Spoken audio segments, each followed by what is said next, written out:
see the world through other people's eyes. Now, empathy is a quality of character that can change the world. Hi, it's Edwin Rutsch from the Center for Building a Culture of Empathy, and we're here to dialogue about how can we build a culture of empathy and compassion. And I'm here with Jim Manske. And Jim, thank you for joining me on this dialogue today. My pleasure. And a little bit about your background. I know that you live in Hawaii and you've been doing nonviolent communication or compassionate communication trainings there. Is that right? Yeah, we do training here in Maui. We live in Maui, and we've been here about 2 years. Before that, we were in Albuquerque, New Mexico for about 30 years. And when we were there, we helped start the New Mexico Network for Nonviolent Communication, which is a 501c3. We're in the process of kind of joining that up with Hawaii NVC, which we also helped to start. And now we're trying to get them kind of all working together and see what kind of projects we can do here.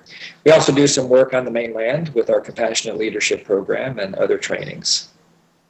And I saw you'd also done something with, was it NLP, Neuralistic Linguistic Programming? Is that right? Yeah, NLP, yeah. Yeah, we learned about NLP a long, long time ago in a galaxy far, far away. Jory and I met at a spiritual community called Cornucopia, which no longer exists. It was in St. Mary, Kentucky. And the guy that started Cornucopia was Ken Kais, who wrote the Handbook to Higher Consciousness.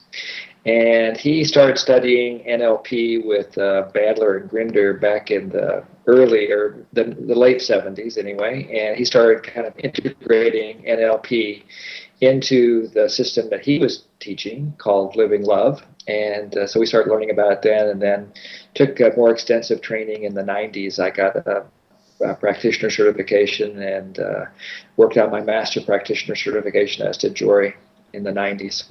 Well, yeah, well, you've been doing this quite a while. It was about 4 or 5 years ago when I first really got interested in empathy, and I kind of did searches out on the internet on empathy, and yours were some of the first YouTube videos that I came up with.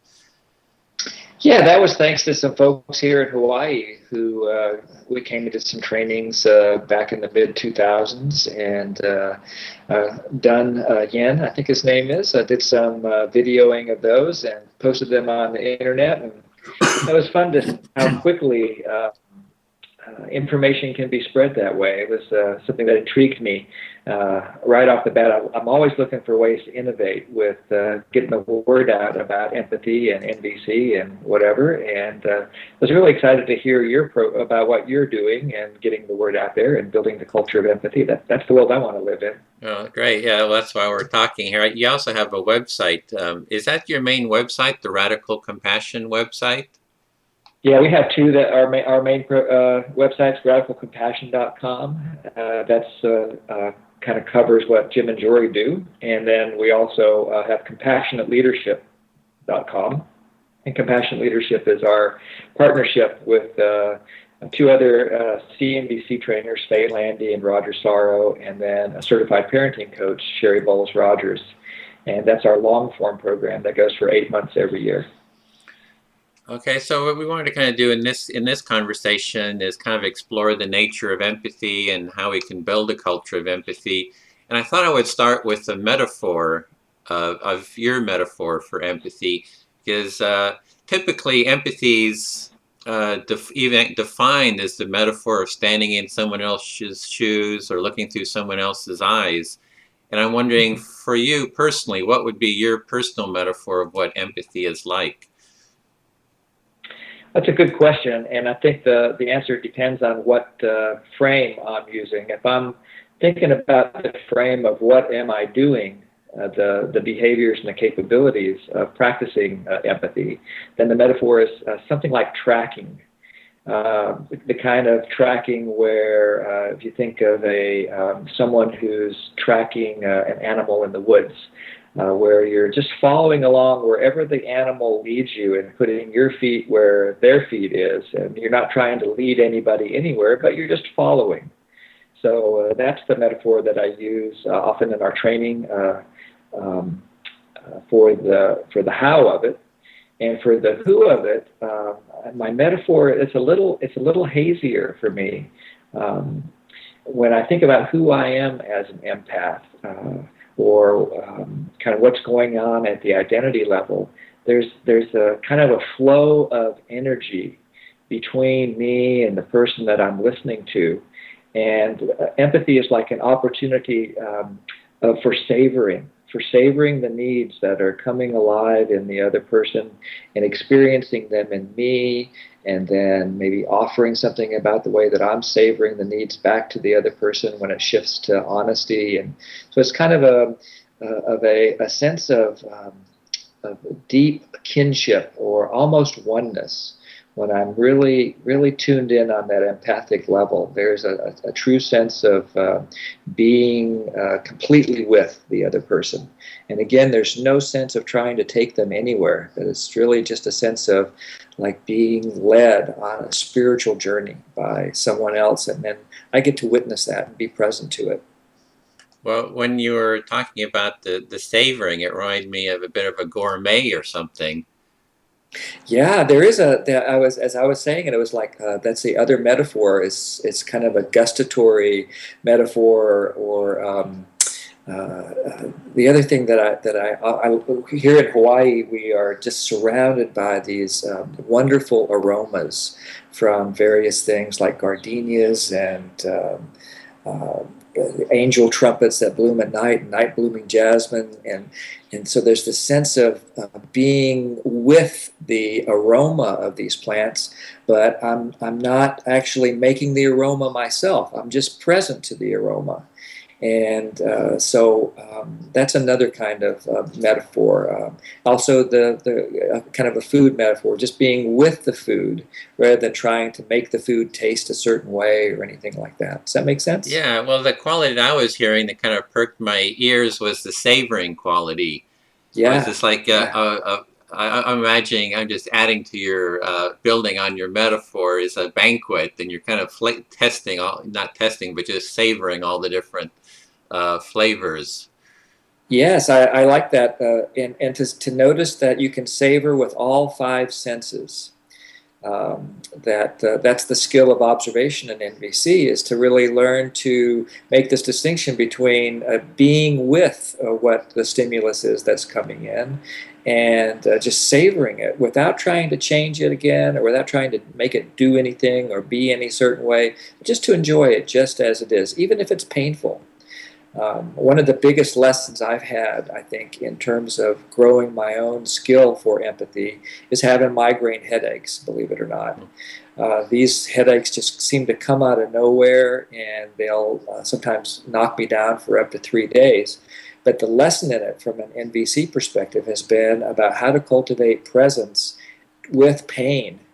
And then, because the pain is excruciating, and there's nothing that I seem to be able to do about it. Once it kind of kicks in, you just kind of have to be with it and ride it out. And so those lessons in presence have really helped to train me to be more with other people when they're in pain, whether it's physical pain or mostly it's, of course, emotional pain. And our kind of specialty, Joy and I tend to work with couples and families. And that's a place where there's a lot of, especially when couples are going through a change in the form of their relationship, there can be a lot of pain there. And to learn to be present with that quality of pain, without trying to fix it, without trying to give advice, and so forth, the experiences I've had with my own pain, both physical and emotional, have really prepared me to be more present for other people in their pain. So, so that's like the tracking, like being the tracker who's out there just following where the tracks are leading, and Exactly. going wherever the tracks go. Yeah, it's kind of like, here's another metaphor that I use sometimes. It's like improvisational theater. When you sit down at a mediation or an empathy session with somebody, or during a training or whatever, it's like all of a sudden the dice are rolled and something comes up and you had no idea what's going to happen. And then you just get to respond. You just get to kind of ride with it and go with it. And the other skill that's very important for me as an empath is to begin to trust my own intuition. that I don't have to worry about what to say or what to do in empathy. I can just work on being present with them and then trust that my own needs will guide me in terms of whether to make a reflection, let the other person know that I heard them, or maybe ask a question for clarity, or empathize with a request for feedback from the other person, and so forth. Just learning to trust that intuition. Well, I'm kind of looking at this from the metaphor point of view. I'm just kind of playing with this a bit more because for me, a metaphor kind of has a story within it, and also metaphors seem to have kind of an emotional kind of a quality to it. So thanks for sharing your metaphors of empathy. It seems like you have quite a few, and they just keep multiplying.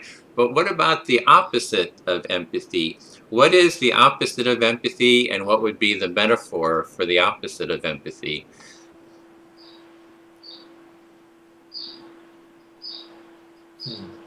Well, the first one that pops into my head is sort of a diagnostic metaphor, where it could be like a troubleshooter or a physician or a lawyer or some kind of professional whose job it is to look for trouble and look for what's wrong, and then to try to diagnose what the problem is and then fix it, and to make it right. And that I find that kind of thinking often gets in the way of a quality of empathic connection that seems to support people in diving deep into their, there's another metaphor, diving deep into their own experience. So I'd say diagnosis of some form, or seeing it as a mechanical process where I'm the mechanic and I'm trying to find the right wrench. Or like, I remember when I was first learning these empathic skills, it was like struggling so hard to find the word that would encapsulate the energy of the need that I was hearing, because I didn't have a needs-based vocabulary. Remember the first time Jory and I did a mediation after we got our first training from Marshall, we were, these mediations typically would last for about, maybe an hour and a half or something down at Metro Court in Albuquerque. This first mediation took more than 4.5 hours, and a lot of it was me and Jory just sitting there scratching our heads. And so I get that you're feeling angry, and your need must be for, trying to figure out what the need is. And so that's like trying to find out what the wrench is, what's the tool that I need to apply here in order to crack open the person's heart. Like it's somehow my job to take the person somewhere. And so that seems like the beginning to point towards a metaphor that's the opposite of empathy. So we have, on one side, we have kind of the fixing, kind of the mechanical, kind of the mechanic trying to fix the person. On the other, we have just following, tracking, savoring, enjoying, experiencing.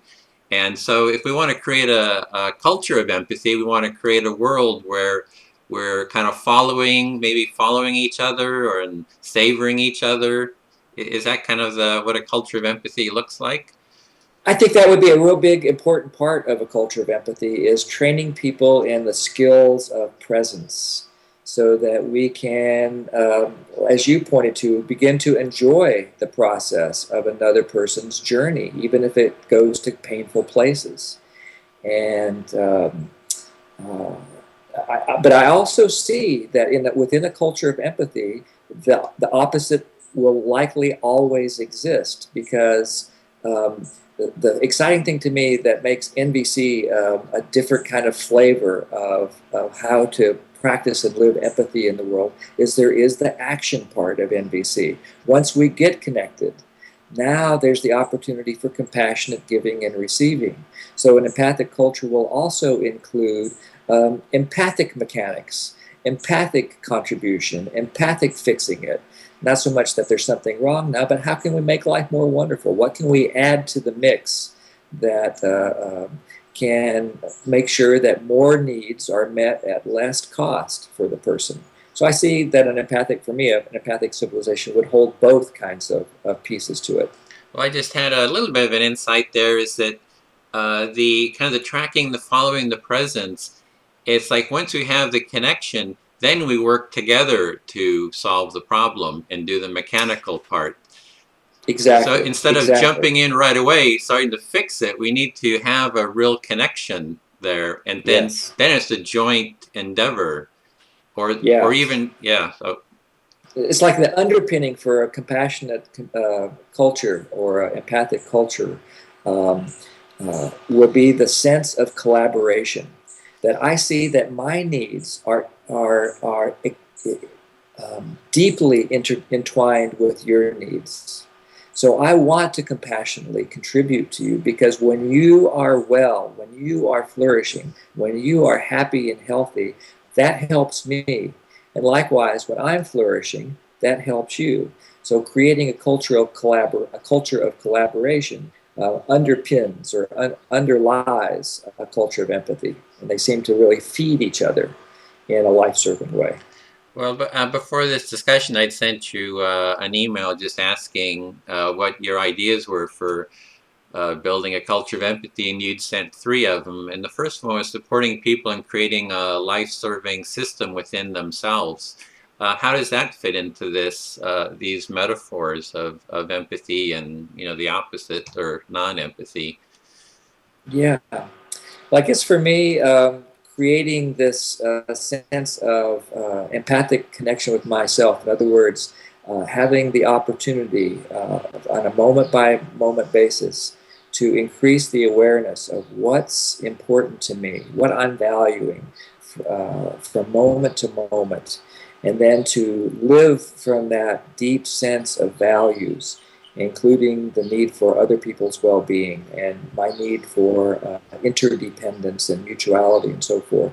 As I build that culture within myself with a quality of self-acceptance, a quality of self-care, of increasing my own vigor in order to create the energy that then is required to move into the world, those are all the kinds of pointers to creating a life-serving system within myself. That becomes like a foundation that then allows me to move out into the world and begin to contribute towards expanding that culture.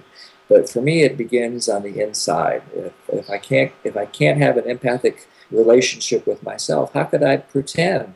I mean, I wouldn't only be pretending to have an empathic relationship with anybody else. How could I get your needs if I don't get my needs?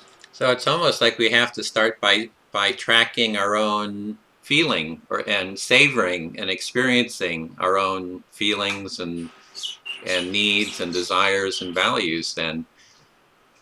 Yeah, that's what I'm noticing, Edwin, is that as I have fine-tuned my own skill set through the various modalities that I've been fortunate enough to be trained in and practice over the years, that more and more, maybe even every day, I'd like to believe it's every day, I have more connection with the subtle feelings in my body. And so for me, NVC is a completely body-based experience, that as I tune into these subtle gradations of feeling, I'll catch it more quickly, that there's an unmet need calling for attention, so that I can address the need by providing a resource to help fulfill that need sooner, before getting into distress. Because what I notice is when I get out of resources, when I am hungry or thirsty or overtired, or some other need has gone chronically unmet, then I'm way less available to be empathic with myself, much less to be empathic with my partner or my kids or whoever else I happen to be with.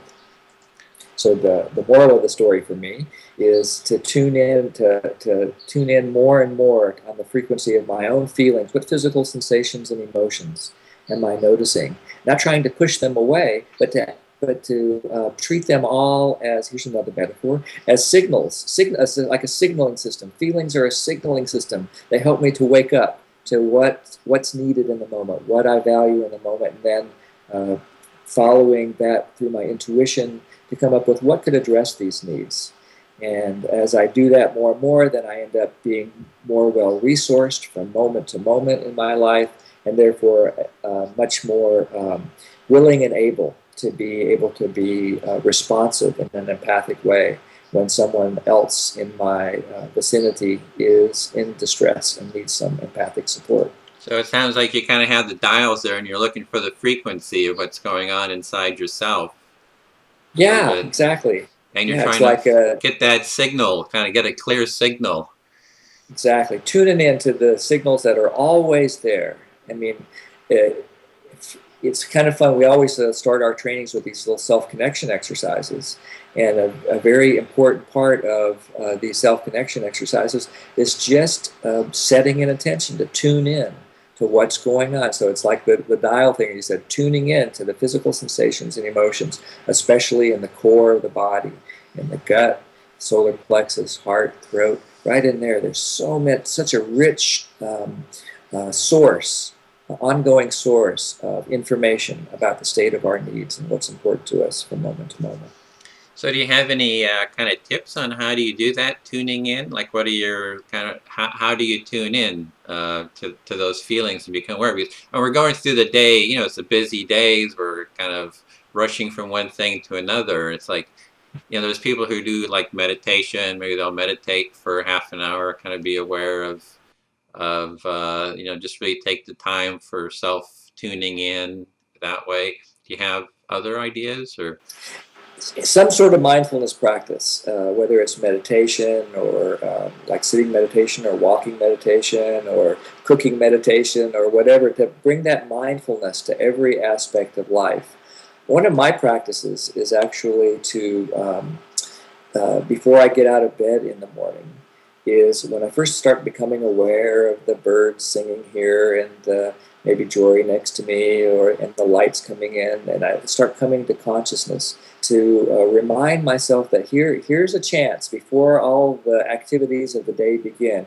Here's a chance to anchor in to what's going on in me right now, to just feel the feelings that are awakening in me as I awaken.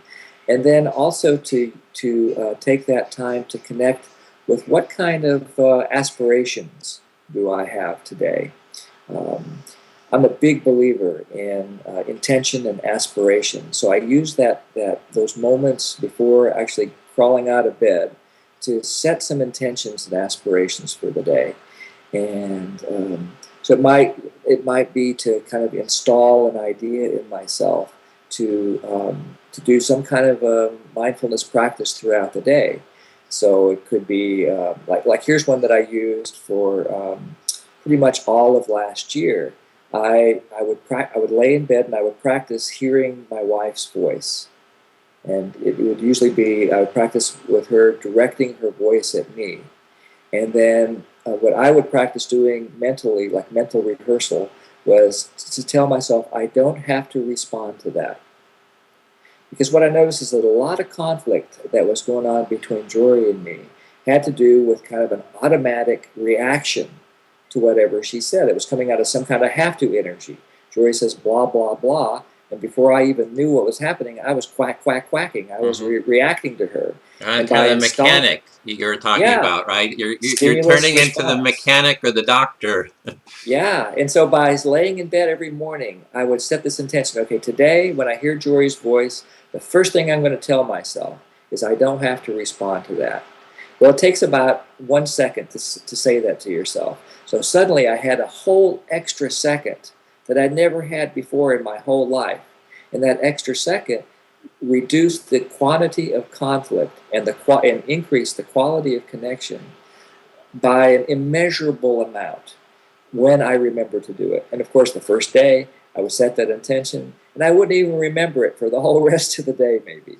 But then by the end of the year, it was like not only when Jory was speaking, but some client maybe was suddenly in some kind of distress during an empathic session, and I would hear myself tell myself after they reacted in some strong way, I'd say I don't have to respond to that, because right behind the don't have to is now how would I choose to respond? What's the most life-serving choice I could make right now that could contribute to the most needs being met? So that's the advantage that I got from that extra second, was to actually tune in to what's going on at the need level and then respond from that rather than to react from the stimulus level. Does that make sense? Yeah, it sounds like you kind of expanded on not being the mechanic. Like you were kind of like the mechanic, and you had less of that with Jory, and then you stopped being the mechanic, wanting to fix, or the doctor, wanting to fix people in general. So And then Yeah. somehow, by not fixing, becoming the mechanic, let me just call it mechanic, that it somehow gave you more space It gave me more to, space to move back into that tracking thing, to just be with the other person and try to sense where they were, and also to sense where I was, to track what's going on in me, and then to use the mix of energies that I'm becoming aware of to then move into creating something wonderful, hopefully, for everybody. And of course, nothing works all the time, and nothing's perfect, perfectly predictable. And I'm still working on that edge. It's really, but it goes back to this notion of what kind of practices support creating this life-serving culture inside yourself, some quality of mindfulness and aspiration. Another practice that really helps me is slogans. I love having little slogans that I've gotten from spiritual teachers like Marshall or other NVC trainers I've studied with, or other teachers, and to just work with these little slogans, like one for example that has helped me is from the Tibetan tradition, and it's "Give up all hope of fruition." And when that little voice comes into my head to give up all hope of fruition, it's a reminder to go back to tracking rather than fixing. Because if I'm in the land of fruition, I'm trying to make something happen. I'm trying to make something fruit, rather than to just be patient and watch the ripening process. So to give up all hope of fruition is just another little reminder to just be present with what is, rather than try to make something happen. well, in kind of my quest for building a culture of empathy, and the building is kind of like a metaphor in itself, it's thinking of creating something, building something, is why do it? It's like, why become a tracker? It's like that whole sense of intention. It's like, how do we go from where we are to even have the intention to want to be a tracker, to want to Yeah. be a gourmet, Yeah. experiencing, you know what I mean? It's Yeah. like, why have that intention? Yeah, what's the point of all that? What's the motivation? What could possibly be the result of creating a culture of empathy? And for me, the answer is that we all get to flourish. We all get to just be the most that we can be. We all get the chance to experience well-being, which includes then contributing to other people's well-being in a life-affirming feedback loop where thriving becomes the norm. It's like the first maybe million years of human evolution have been all about survival. And now we have finally got to the point where we can focus on thrival, at least for a pretty big chunk of humanity. There's still a lot of people that need their basic support with basic needs, and it's up to us, as far as I can tell, those that are already thriving, to now turn some empathic attention towards the basic needs of the of almost 1 billion people that live on $1.25 or less a day. And my well-being is directly impacted by that. And so as I create a culture of empathy, then my compassion is naturally awakened to address the needs of those whose needs are not yet reliably met. And that will create what I'm hoping for is a kind of a life-affirming avalanche. More and more needs getting met, and then who knows? The sky is the limit. What happens? What comes out of an empathic civilization? I can't wait to find out. Well, as you were starting to describe that, I could feel kind of this tingly feeling coming up in my body, and kind of like an opening. And I thought, creating a culture of empathy, because it feels so damn good. Yeah, exactly. It's like, why do you want to go to a banquet and enjoy all that different, the fruits and the vegetables and the savoring, all that? Because it's just feels so good. Yeah, yeah. It intrinsically satisfies so many needs. There's this notion from Manfred Max Neef, the guy who created a needs-based economy. I learned about Max Neef from Marshall. And he has this idea called a super satisfier. And a super satisfier is a strategy that addresses, in a satisfying way, many, many, many needs. And I just see that the whole, even having the notion that a culture of empathy is possible, is a super satisfier because it contributes to action towards building that. It contributes towards skill building because I want to be a part of that. It contributes to community because empathic civilization can't happen in a vacuum. It contributes to collaboration because you can't collaborate by yourself. You need other people to collaborate. Empathy is, although self-empathy is the basis, you need somebody else to do it with to really have that sense of community, and then it's obviously going to contribute to learning and growth of our species. Like I said, who knows? The sky is the limit. I get tingly talking about it too.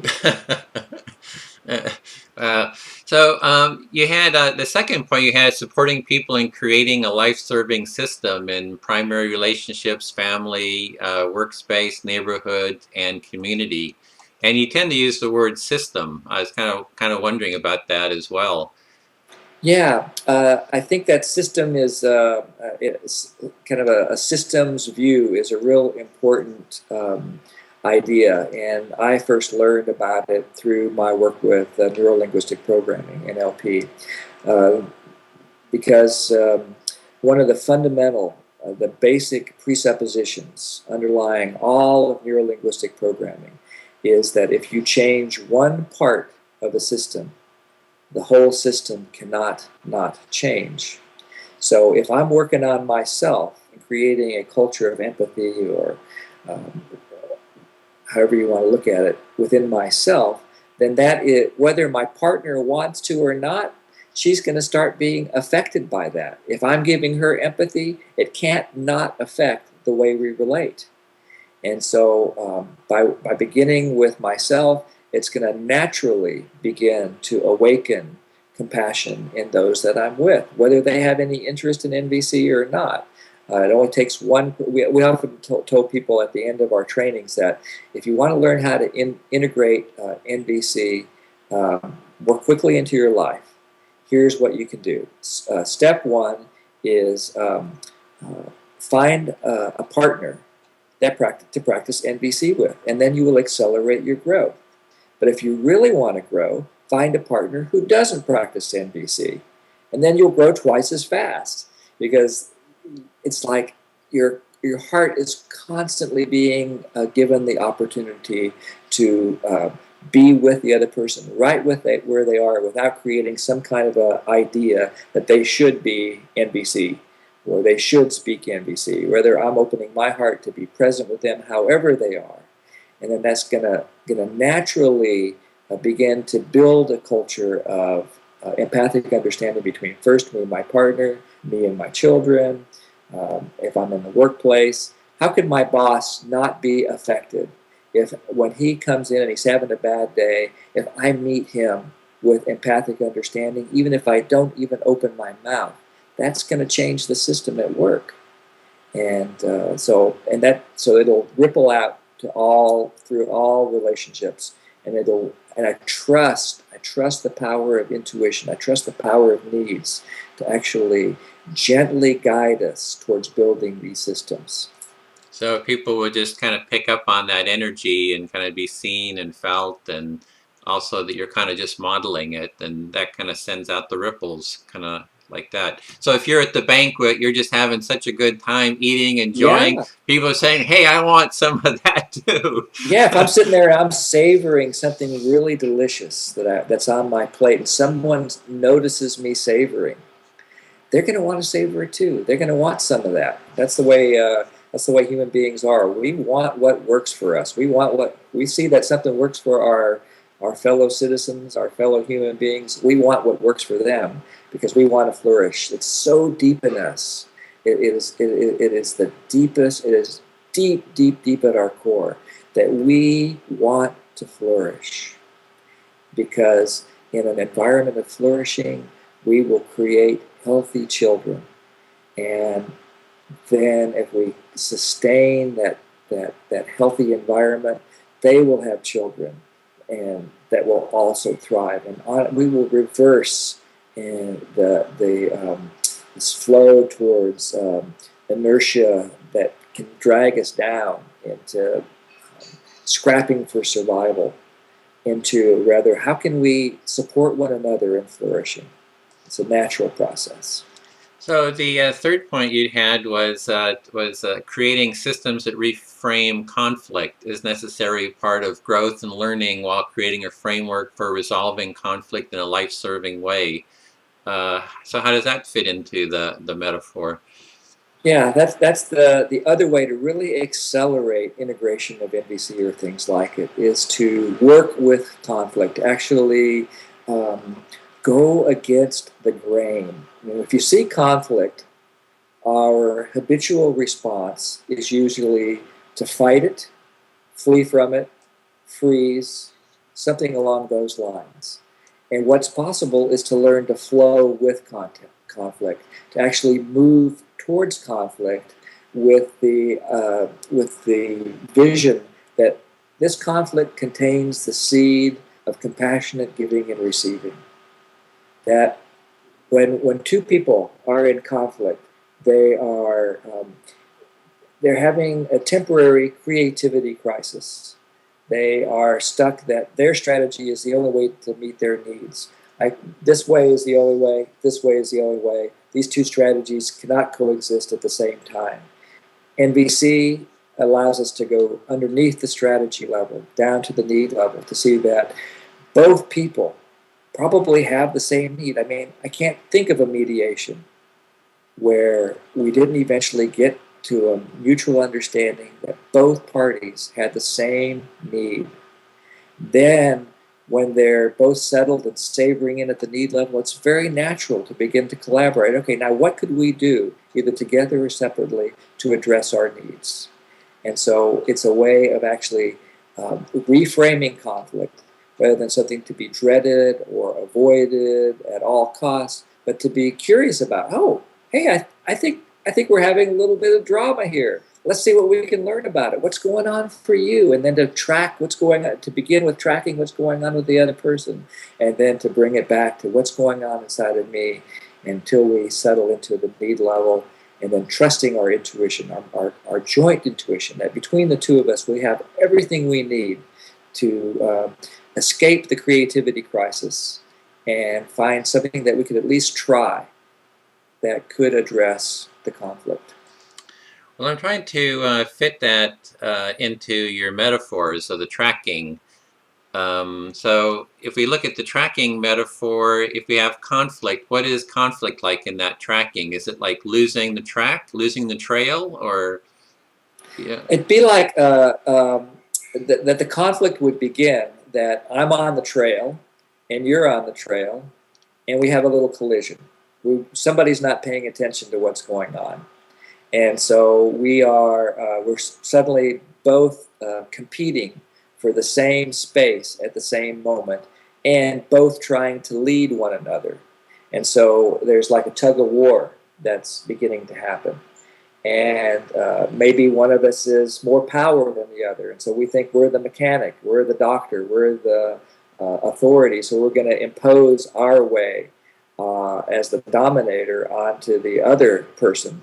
And that requires them then to submit. And so that will do nothing but plant the seed for future violence. And but if we can awaken to the fact that we are both trying to be at the same place at the same time, we begin with taking responsibility. Okay, I see that I'm standing here, and this is what I want. This is what my needs are. So it begins with I've built the foundation of the culture of empathy within myself first. I know what's important to me. From that place of self-connection, I can turn my attention to the other person with curiosity and without any hope of fruition. What could we do here? What's going on in you? To find out what your needs are, and then so it begins to shift from one power over the other to one power getting curious about what's going on in the other. And then now, how can we collaborate? How can my tracking of you begin to stimulate your interest in my needs? I think it's a natural process that once someone's need for empathy is met, they will naturally want to empathize with me. And then now we've entered into collaboration. We can figure out a way to get our needs met, and then go back to the banquet. And I'll hold your plate. I'll hold your plate while you load it up. and then you hold my plate while we load it up. Then we'll go sit together and savor this meal together. Well, as you were saying that, initially when you said tracking, I imagined, out in the Wild West, and you're a pioneer or an Indian or whatever, and you're out there tracking another person or an animal or something like that. But then you're bringing in conflict, and then it's like I'm starting to see multiple levels of tracking. You're tracking the trail, you're tracking yourself, and you're tracking others that you're with. So it's like this Yes. multiple, almost a three-dimensional, multi-dimensional level that we're Yes. doing. Yes. Yeah, it is multidimensional. And it does include all those elements that you just talked about, tracking what's going on in me through my observations, feelings, and needs, tracking what's going on in the other person, what's important to them, what are they likely responding to, what's their observation, what's the story that they're likely to be telling themselves, how are they feeling about that, what needs are awakening, I'm tracking what's going on in them, and also paying attention to the larger system. If this person has some sort of a chronically unmet need, it's likely to be affecting other parts of their system, their mate, their children, and so to also have a heart big enough to hold the needs of others who might not even be present in the room. Yeah, There's a lot to track. in the tracking, I don't think we brought in needs. Kind of what are needs in that tracking metaphor? Yeah, that's actually like the focus of my attention is on the heart of the other person. So when I'm tracking, as much of my consciousness as I can bring to bear is focused on the heart, on the feelings and the needs of the other person. That's exactly what I'm tracking. As they're going through, maybe they're telling a story about something that happened at work today. And although I'm listening to the to the content at some level, what I'm focusing on is what needs were alive in the person when the thing in the story was happening. But even more important, what needs are alive in the person right now as they're relating the story to me? Are they looking to have a sense that they're being understood? Are they wanting some understanding about what their values are? Are they just wanting someone to acknowledge the feelings that are alive in them right now? What's going on? And I'm making a guess. My intuition is guiding me to guess about what's going on in the heart of the other person right now. That's what I'm tracking. Well, as a tracker, I love being out in the outdoors and the nature. And as a tracker, you're looking for the footprints. You're looking for the broken branches. You're looking for the grass that has been, stepped down, or the flowers that's been broken. Or there's all these little clues that you're looking for out there when you're tracking. Yes. Yep. And when I'm tracking, the main thing I like about that metaphor is that if I'm truly tracking, I'm only following. I have only one agenda, and that's to follow. I've given up all hope that I'm going to get my way, or I'm going to convince the other person that I'm right or that they're wrong, or any of that. All that, I left that at the door when I walked outside to begin my track or my trek. So now I'm just going wherever the person leads me. And I'm going to stay on that track for as long as I can. And if something comes up for me, then I want to identify it. Wow, like I was listening to someone and they told me maybe that they yelled at their wife. And so the first thing that comes up with me is I feel this sensation in my gut of anger beginning to boil inside of me. And I hear a little voice in my head that says, you shouldn't yell at your wife. I don't say that, of course. I'm keeping that as an inside job. And I use that as a little wake-up call. But something's important to me here. What is it? Okay, so what's important to me is something of kindness and carefulness about how we use our words when we're with people that we love. Okay, so I can see what my need is. I can gently put that on the shelf. I think I can put that on the shelf and get back to tracking again. I don't need to say anything about that. I'll just put it on the shelf with a promise to myself that I'll attend to that later after we get to wherever this person is taking me. And that works great. Some pretty great percentage of the time. Every once in a while, the shelf will get so big, so heavy, it'll start to collapse. And I'll need to say, you know what? I'm no longer in empathy. I got to be honest with you. All I want to do is convince you now. So rather than to give you faux empathy and pretend to empathize with you, I wonder if you're willing to listen to me for a few minutes to see that that empathy without honesty, there's half of the equation is missing.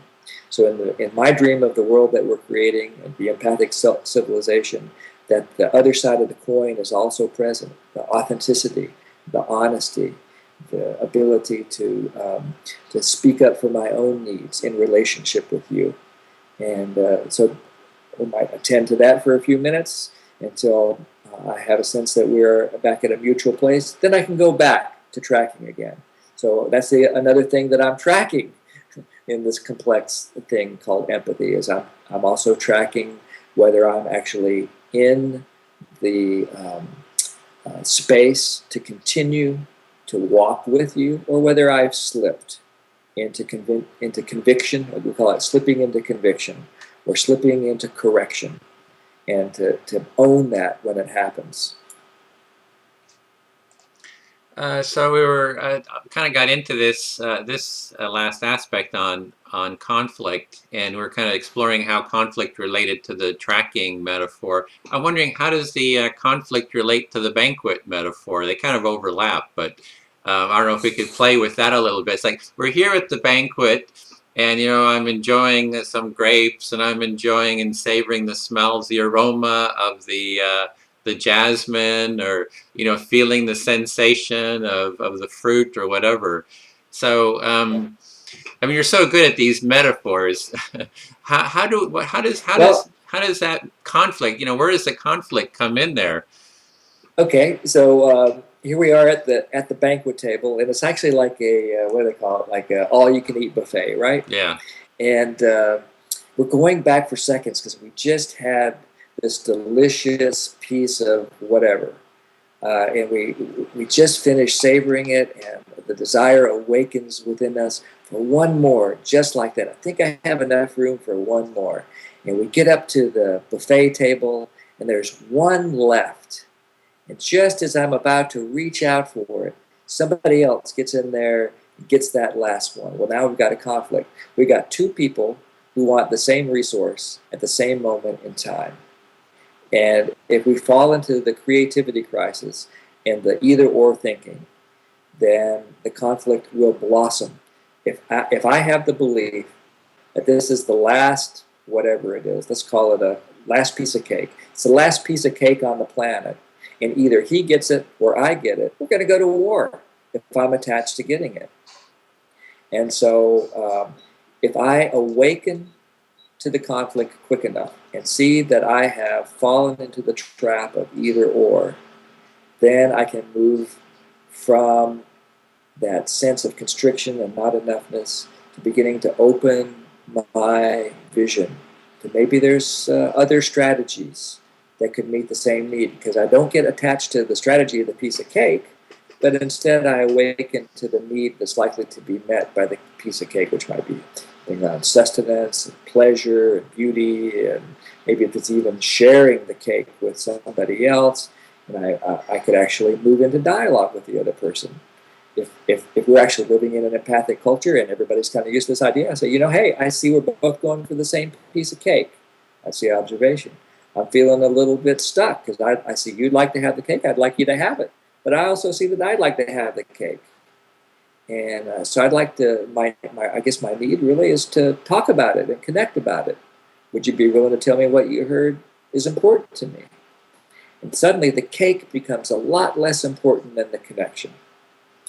So Yeah, that's how I kind of move it. Yeah, and I would kind of maybe even add to that the conflict itself can become one of the delights to savor and to explore. So that it's not necessarily a bitter fruit, but it can be kind of explored. Its nature can be explored and savored as well.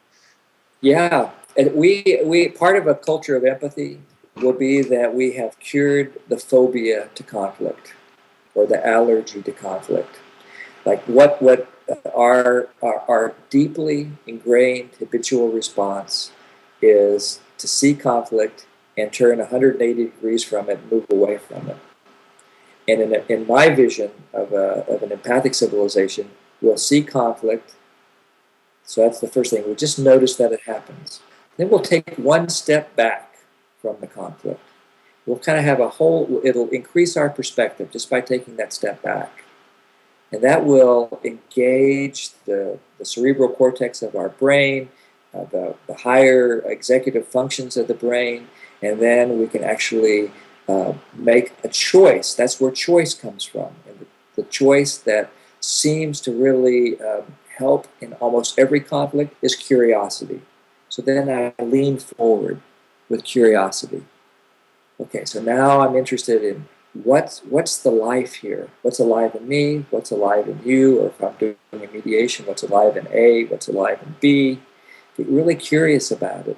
And then to trust my intuition, to take one step into the conflict with the idea that if I move into the conflict, everybody's going to benefit. We can figure out a way to collaborate here and make the pie bigger so that everybody can enjoy it. I don't know what it is. Do one of us go back to the kitchen and find out if there's another piece of cake? Do we split the cake? Do we decide that there's somebody else that we want to give the cake to, and we'll both sit there and watch them enjoy eating it? The sky's the limit in terms of what could happen when we take what that first step could look like towards addressing the conflict. A lot of it could be just getting together and baking a new cake together. Yeah, that collaborative, yeah, exactly. Getting the ingredients. Let's cook this a new cake together.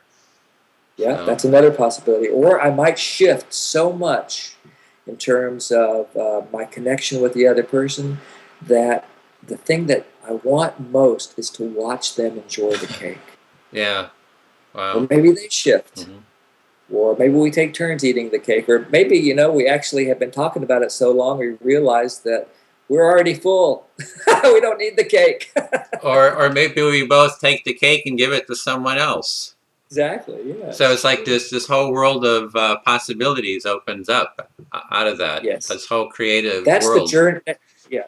That's the ultimate journey in this tracking metaphor. If we actually take one step back from just the tracking, the larger metaphor is a journey. And that the empathic journey always begins, as far as I can tell, with constriction, with a belief that there's not enough, and that I will die if I don't get my way. That's kind of like the way we seem to be conditioned, to get attached to certain things. And then through the power of presence, and often in the form of empathy or self-empathy, we gradually begin to open to the possibility that there are other ways to get our needs met other than the one way we were stuck on just a minute ago. So we get very, very interested and very open to the idea of meeting the need, but less constricted with the how of it, the specific strategy. So from what we've explored so far, we're going up to about an hour now, like the end of about an hour. Is there any final kind of thoughts you have, something that you'd like to explore that you felt hasn't been covered?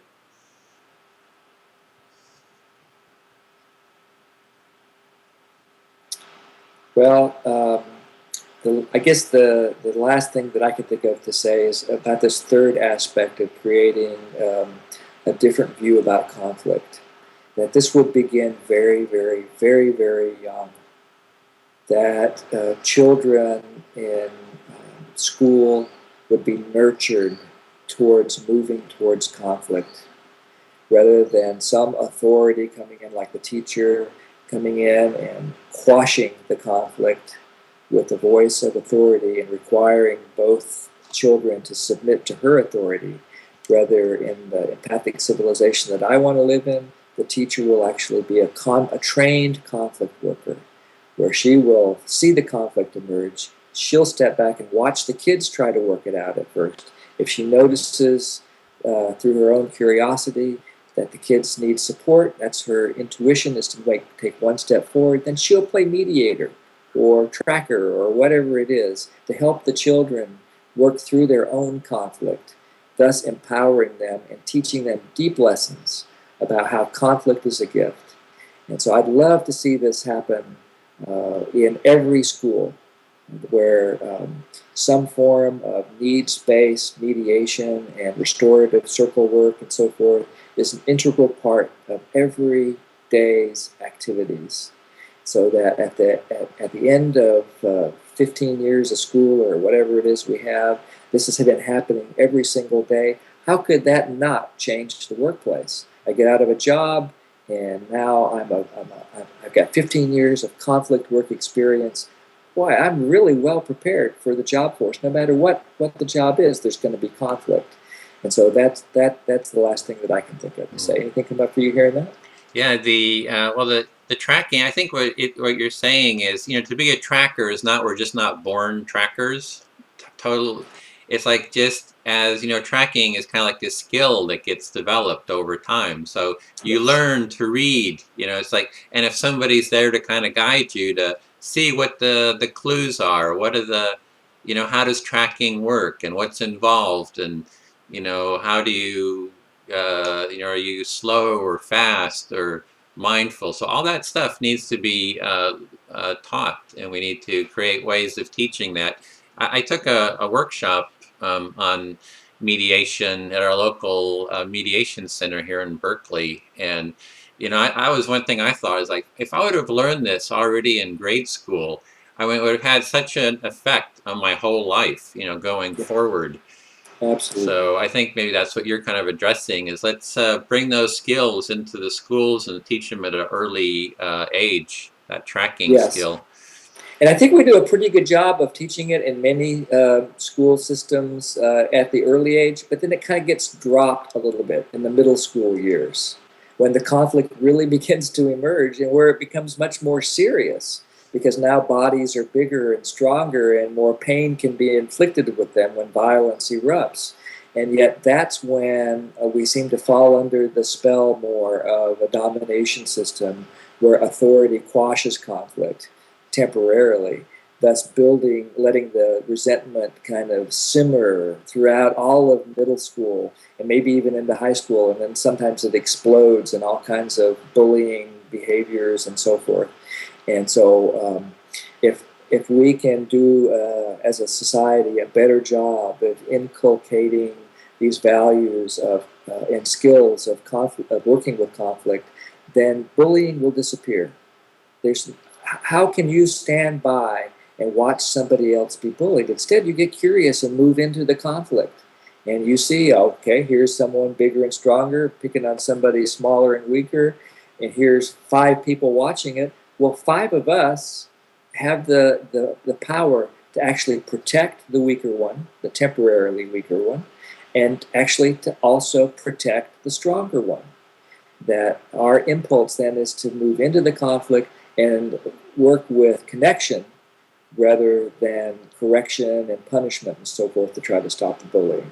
So we need a curriculum that starts maybe preschool all the way through high school and maybe on to college, that teaches these skills on an ongoing, consistent basis. Is Yeah, kind of like it might even start earlier than that, Edwin. It might even start with having it as an integral part of parent training, so that